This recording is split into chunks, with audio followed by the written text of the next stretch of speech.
శ్రీ మహాజనాధిపతి నమః. ఈ రకంగా ద్రౌపదీదేవి నేను ఓడిపోయానా ఓడిపోలేదా, రాజులందరి యొక్క సమాధానము వినాలని కోరుతున్నాను, మీ సమాధానానికి అనుగుణంగా నేను ప్రవర్తిస్తాను అన్నది. అప్పుడు భీష్ముడు వారు అంటున్నారు, ఉక్తవానస్మి కళ్యాణి దర్భస్య పరమాగతి లోకేన సత్యతం సత్యతే జ్ఞాతుం అభివిజ్ఞే మహాత్మభిః. అమ్మా, నేను గతంలోనే చెప్పాను కదా, ఈ ధర్మం యొక్క పరమగతి ఏదైతే ఉందో చాలా సూక్ష్మంగా ఉంటుంది. లోకంలో ఎంతో విజ్ఞత ఉన్నటువంటి మహాత్ములు కూడా దాన్ని తెలుసుకోలేరు. అయితే ఏమవుతుందంటే, బలవాంచ యథాధర్మం లోకే పశ్యతి పురుషః సధర్మో ధర్మవేలాయ భవత్సమిత పరః. లోకంలో ఎలా ఉంటుందంటే, బలవంతుడైనటువంటి వాడు ఏది భావిస్తాడో ధర్మ సంశయ సమయంలో అది ధర్మం అయిపోతుంది.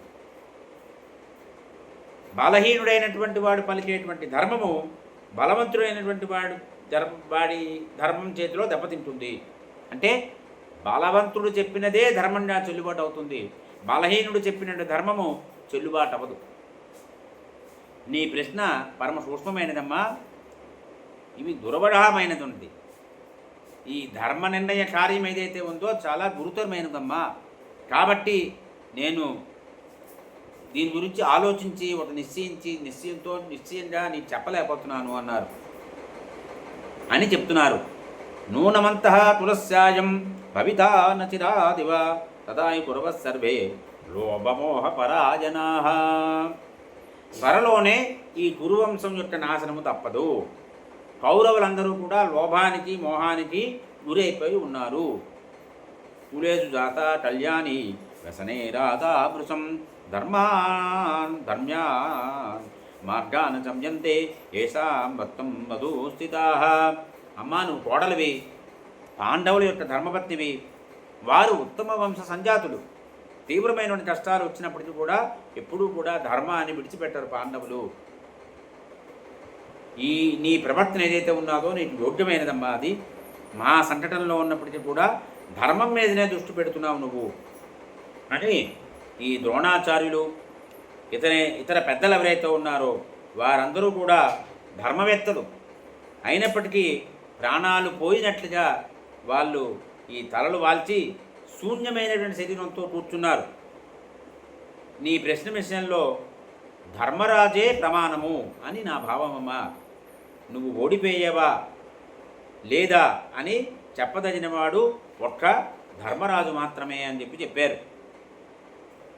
ఈ రకంగా ద్రౌపది ఒక ఆడు గొర్రె ఎలాగ విలిపిస్తుందో అలా ఉన్నది. దుర్యోధనుడికి భయపడి రాజులెవరూ కూడా మాట్లాడలేదు. ఏది మంచి ఏది చెడు అని చెప్పడం లేదు. అప్పుడు రాజపుత్రులు పౌత్రులు అందరూ మౌనంగా ఉన్నారు. అది చూసి దుర్యోధనుడు మాట్లాడుతున్నాడు.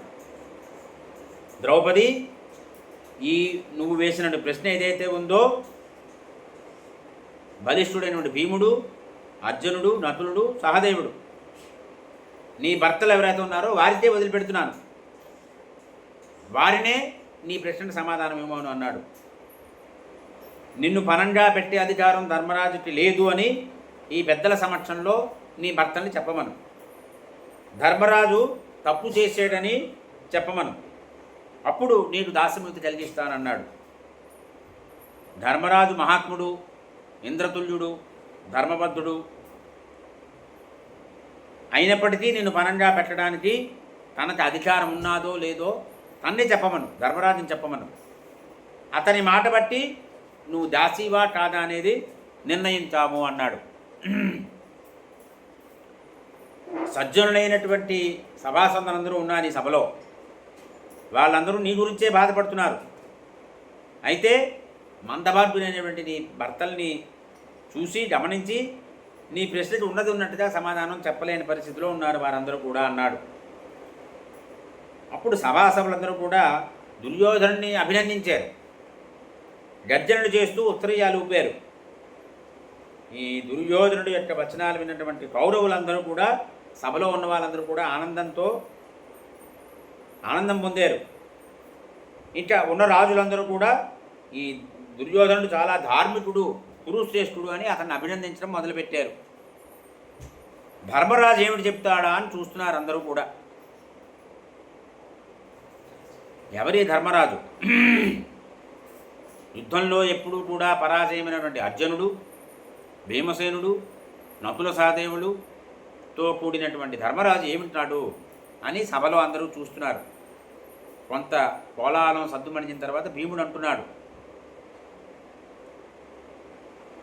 యద్యేష గురురస్మాకం ధర్మరాజో మహామనాః న ప్రభుస్సాతు తులస్యాస్య నవ్యం మర్షయేమహి.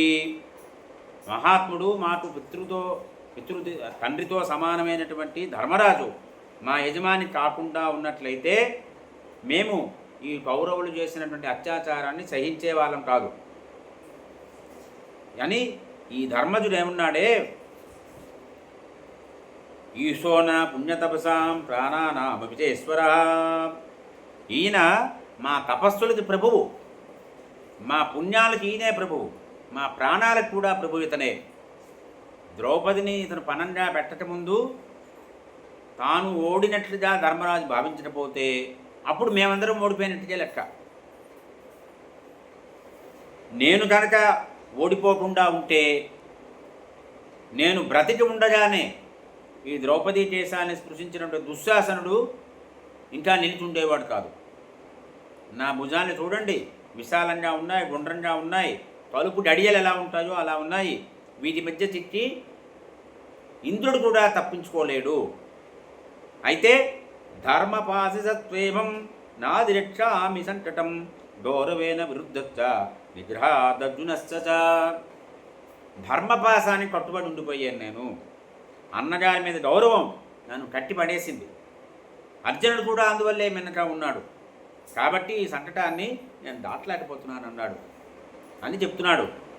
ధర్మరాజు కనుక ఆదేశిస్తే ఒక సింహము క్షుద్రముడాలను ఏ రకంగా సమరిస్తుందో ఆ రకంగా పాపాత్మైన దుర్యోధనాన్ని కూడా నేను పిప్పి చేసేస్తాను నా కరతలాలతో అన్నాడు.